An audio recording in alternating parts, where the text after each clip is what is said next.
গত বছর নির্বাচনের আগে এই আলোচনা আমাদের মধ্যে খুব সিরিয়াসলি ছিল।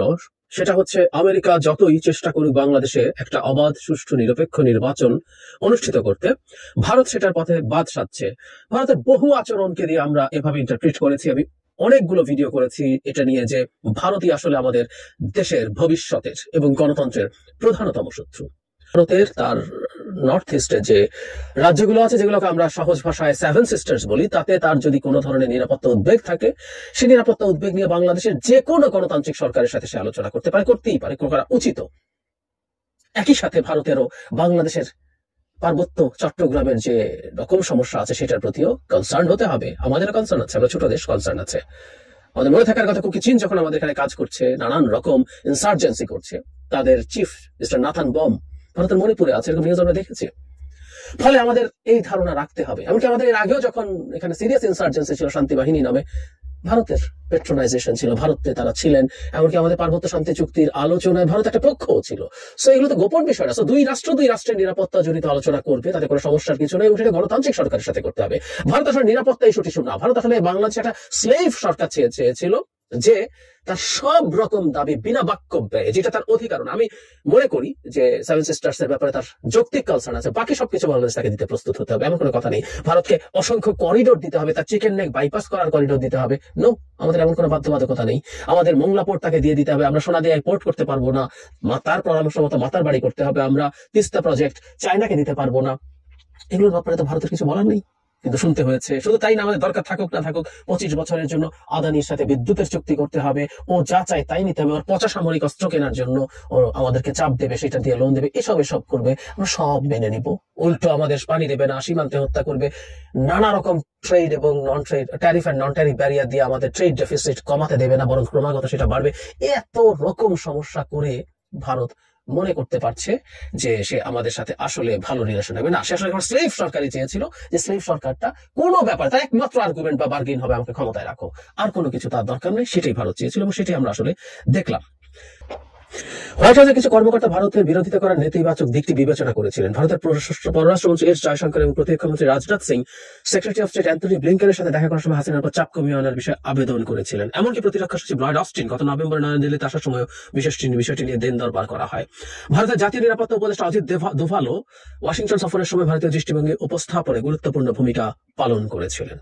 আমরা খেয়াল করছি তাহলে ওই যে 2+2, যখন দুই দেশের 2 জন মন্ত্রী করে ভারতে হয়েছিল, দুই দেশেরই পররাষ্ট্র এবং প্রতিরক্ষা মন্ত্রীরা সহ এই 4 জন মিলে ডায়লগ হয়, সেখানে তারা এই কাজ করেছিল। আমাদের বুঝতে হবে এখানে একটা অংশ এরকম, বাংলাদেশের নাটকীয় উন্নয়নের সাথে সাথে শেখ হাসিনা কর্তৃত্ববাদী শাসকে রূপান্তরিত হয়েছে, তার উপরে বাজি রেখে চলেছে ভারত। মার্কিন যুক্তরাষ্ট্র এক্ষেত্রে দ্বন্দ্বের মধ্যে পড়ে যায়। যেখানে বাইডেন প্রশাসন চীনকে মোকাবেলা একটি গুরুত্বপূর্ণ অংশীদার হিসেবে ভারতকে দেখে, সেখানে প্রধানমন্ত্রী নরেন্দ্র মোদীর অধীনে ভারতকে দক্ষিণ এশিয়ার ছোট প্রতিবেশী দেশগুলোতে হস্তক্ষেপকারী আক্রমণাত্মক জাতীয়তাবাদী শক্তি হিসেবে ক্রমবর্ধমান ভাবে দেখছে, এর পার্টনার হিসেবে দেখছে। কিন্তু সাউথ এশিয়াতে দেশগুলোর উপর চরম একটা কর্তৃত্ববাদী শাসকের মতো আবির্ভূত হয়েছে নরেন্দ্র মোদী। সে তার একচ্ছত্র আধিপত্য এখানে বিস্তার করতেছে, এবং এই উল্লেখ আছে একটার পর একটা দেশ ভারতের উপরে ক্ষুব্ধ হয়ে উঠছে। এটাও তার জন্য কনসার্নের ব্যাপার ছিল, কিন্তু তারা ঠিক সেই অর্থে পেরে ওঠে নাই। অনেক লম্বা রিপোর্ট, আমি রিপোর্টটা মন্তব্য দিয়ে দেবো আপনাদের, আমি একটু পড়তে বলবো, কিন্তু শেষ অংশে একটা খুবই ইন্টারেস্টিং জায়গা আছে, সেটা খুবই গুরুত্বপূর্ণ। এটাই এখানকার সবচেয়ে ফাইনাল টেক, যেটা ভারতের সম্পর্কে আমাদের ক্লিয়ার ধারণা দেয়।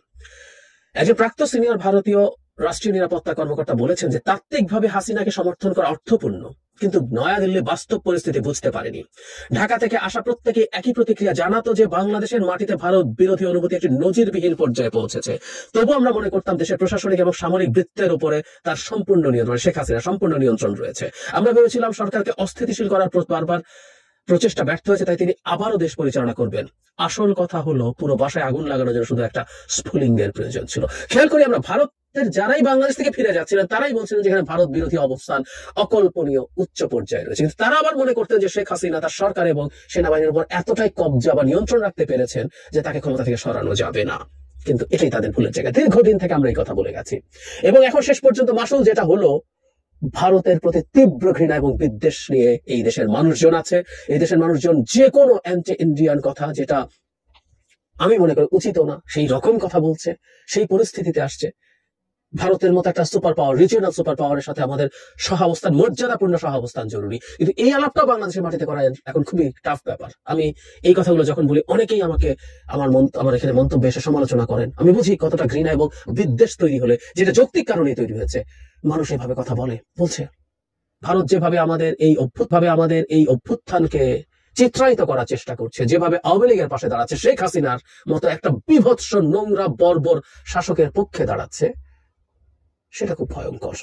যেভাবে এখনো তাদের হিন্দুর উপরে অত্যাচার বলে, সাম্প্রদায়িক হামলা বলে ন্যারেটিভ তৈরির চেষ্টা করছে, তার মিডিয়া এবং ভারতের সরকার খুবই আপত্তিকর। তারা শিখবে বলে মনে হচ্ছে না, কোনোভাবেই মনে হচ্ছে না। কিন্তু আমি ব্যক্তিগতভাবে চাই ভারত মাটিতে নেমে আসুক, তাদের রিয়ালাইজেশন তৈরি হোক, সেই রিয়ালাইজেশন থেকে তারা বুঝুক অনেক ক্ষতি করে ফেলেছে। এখন দায় কিন্তু ভারতের, একমাত্র দায় ভারত, আমাদের কোনো দায় নেই।